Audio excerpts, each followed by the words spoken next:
Hi, and thank you for tuning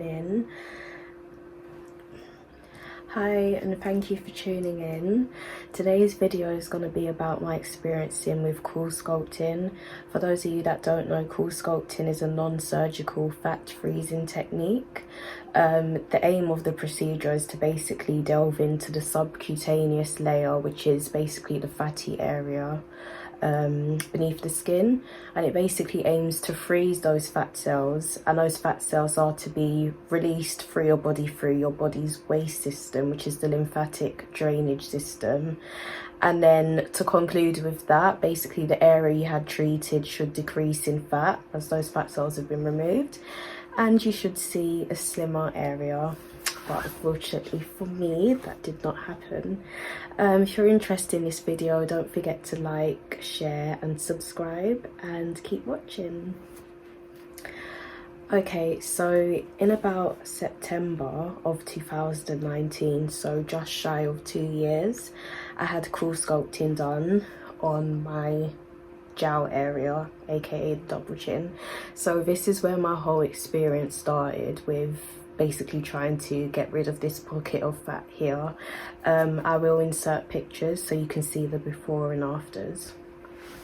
So basically I had this area treated with 2 applicators. So I had one placed here and one placed here, and all in all the session was about, it was 45 minutes per applicator, so you're talking around an hour and a half for the whole procedure. Before I had that done, I had 2 consultations with the same clinic that I was interested in. I chose this clinic as it's doctor led, and I was quite happy with the reviews that I saw there. So I just decided to try it out, and they also gave me a really good offer, which was a discount on having the 2 applicators, and I also got a free skin tightening treatment. So in the end, I basically decided to go there. The lady who treated me, I believe she was an esthetician. She was really, really lovely. She was really understanding as well. And obviously I was quite young at the time, 2019, I was about 21, 22. Yeah, she was really nice, friendly and open, and basically said it's a better option to take at that age than, you know, certain surgical routes or the filler route, which I ended up going down anyway. So yeah, I basically decided that I will get that done. So the day I went to get it done, it was after work, so I think I finished around 3:30, and I went straight there. My appointment was around like 4:30. As I got there, I was made to read through a contract, which I actually have here.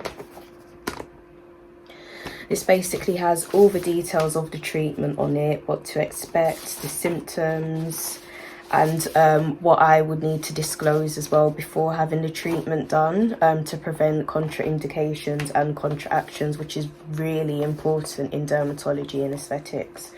So yeah, I basically I read through the contract form, filled it out, and one thing that really stood out to me was on the contract, it did say that the treatment may not work. So I was really worried about that, and I did keep asking a lot of questions. Like, when you do get a treatment done, ask a lot of questions. It's really important. It's your money you saved up and you're paying for. Just make sure you're well aware of, you know, the risks, what could go well, what could not go so well. And yeah, so I was asking a lot of questions about, you know, the possible outcomes, whether it will work or not. And I was basically told not to worry. A lot of people come into the clinic and have it done. It's just something that needs to be stated. And basically, more times than not, it works. So considering that information, I tried to keep calm because I am a bit of an overthinker. I didn't want to overthink too much into it. So I decided to basically pay my money and then come back after work and get the treatment done. So I've said that in a funny order, but basically I believe I signed through the contract first, then paid my deposit and whatever, asked the questions, whatever, and then I came back another day to have it done. So I came after work. This was basically treatment day. So I came after work. My appointment was around 4:30 or 5, so it took me around, I think, half an hour or so to get there. When I did get there, I started to get a bit nervous. I don't know, it's just I'd literally never had anything done before. The most probably just going to a dentist and getting a checkup. Like, I've never had any non-surgical or surgical anything done by this point, so I was actually quite nervous, and the assistant there was really, really lovely. I would say her name, but I've completely forgotten it, 2 years ago now. Anyway, she gave me a nice pot of chamomile tea, so I had some of that in the doctor's office while I waited for them to basically prep the room for me and get the equipment ready and whatnot. So yeah, I had my tea, and then when they were ready for me, the lady came in who was carrying out the treatment. We spoke about a few things. They had me on this really comfortable bed. It had a nice big TV in front that you could watch while he's having your treatment done, and I just started to feel quite calm. So before booking in to have the actual treatment done, I was made to take some pictures which they will compare before and after to see whether the treatment had worked or not. So I had to put on this gown and like a little hairband thing, and basically the floor's numbered in like a hexagon sort of format, and then you basically turn with your feet either side of the numbers, and then they take pictures of you from different angles to compare and contrast the area. So I'll add some pictures of that in now.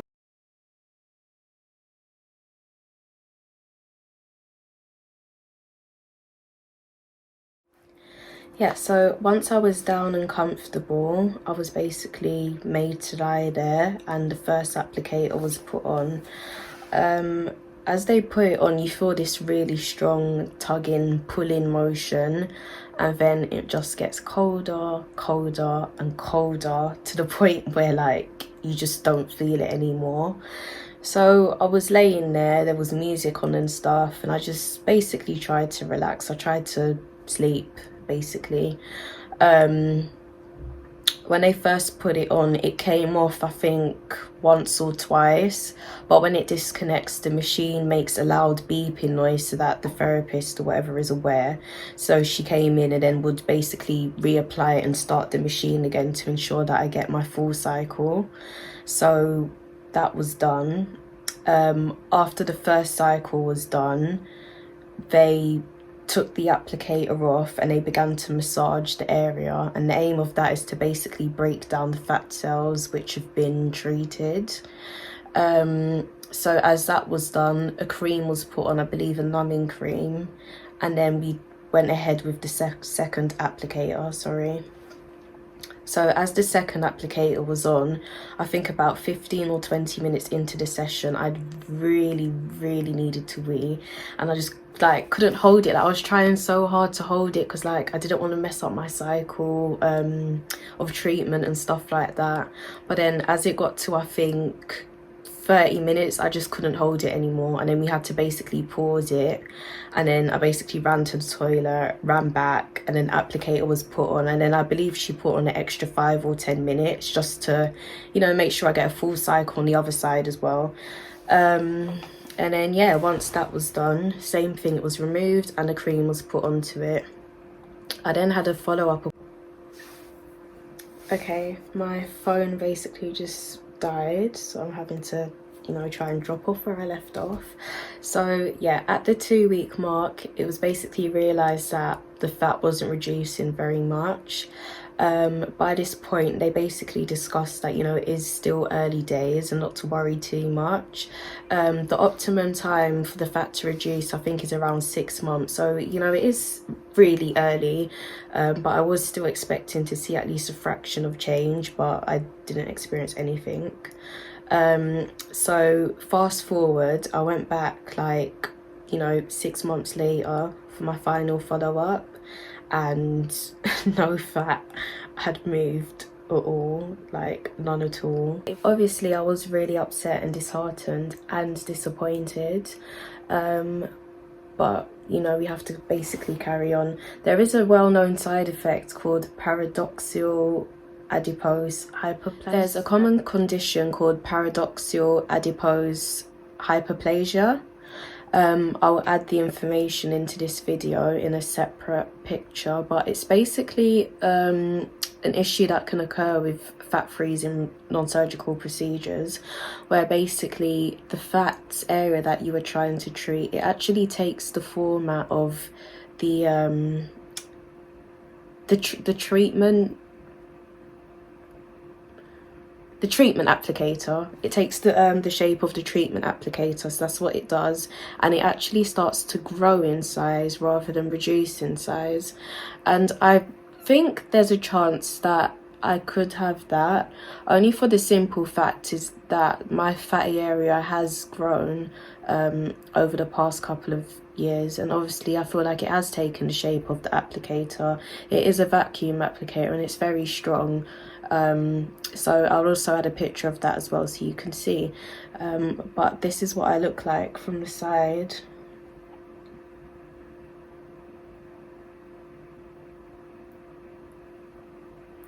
You know, it's big, and it wasn't that bad before, and you know, it is quite embarrassing. And I feel like now when I'm invited out, you know, maybe to go to a party or just to hang out and get some drinks or something, I always feel really insecure about it. I feel like everyone sort of notices it when they look at me, and I always try to have my hair down as well, so when I'm from the side or something, people don't notice it. And another common trick I do is I actually, with the face mask and everything, I just wear my face mask here so that you can see the shape of where I've basically had my filler and stuff, and it hides the area.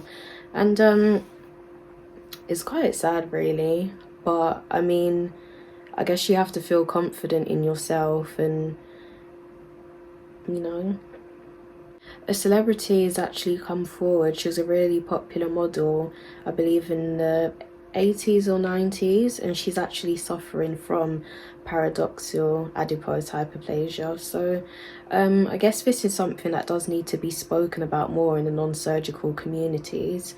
I think with some things, surgical techniques will always possibly be the best option compared to non-surgical. I mean, non-surgical, for those who it has helped, that's a good thing, good on them. But I mean, it's still quite new, it's still quite recent, and although innovative, maybe just not enough research has been done into it. So traditional techniques such as your traditional liposuction or something may just be the best option, and that is something that I am open into looking into to feel more happier about myself. But yeah, this is just a quick video to basically enlighten anyone who's maybe thinking of having this done. It is really expensive, so think carefully about where you want to put your money, etc. And yeah, if you like this video, please like, share and subscribe, and I hope to see you guys soon. Bye.